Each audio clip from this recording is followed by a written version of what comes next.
ফ্রিজের left over chicken দিয়ে যে এত ভালো বিরিয়ানি হতে পারে সত্যি আমি তা আগে জানতাম না। আমি আগের দিন চিকেন বানিয়েছিলাম আর চিকেনের নুনটা একটু বেশি হয়ে গেছিলো বলে ভাত দিয়ে একদম খেতে ভালো লাগছিল না। তাই প্রথমেই মাথায় এলো বিরিয়ানির কথা। প্রথমেই আমি আগে বেরেস্তা করে নিলাম পেঁয়াজ ভেজে, তারপরে কিছু গোটা মশলা জলের মধ্যে দিয়ে জলটা একটু ফুটে উঠলে গোটা মশলাগুলোকে তুলে নিয়েছি। আর আগে থেকে ভেজানো বাসমতি চালটা দিয়ে ভাতটা ওই 80% মতো সেদ্ধ করে নিয়েছি।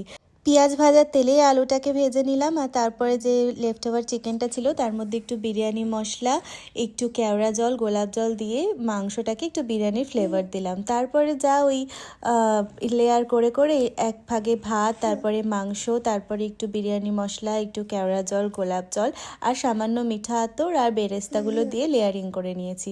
আর এইটা হলো ঘি। আমাদের এখানে তো ঘি জমে যায়, তাই সেই জন্য আমরা মাইক্রোওভেনে একটুখানি 30 সেকেন্ড মতো গলিয়ে নিই।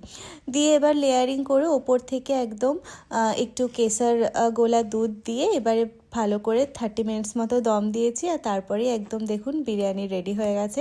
আর চালগুলো দেখছেন কীরকম ঝরঝরে হয়েছিল। তো আপনাদেরও যদি চিকেন দিয়ে সবসময় ভাত খেতে না ইচ্ছে করে তাহলে এরকম লেফট ওভার চিকেন দিয়ে বিরিয়ানি বানিয়ে নিতে পারেন, খেতে কিন্তু দারুণ হয়। আর আমার ভিডিওটা ভালো লাগলে প্লিজ একটা লাইক করে দেবেন। Bye bye.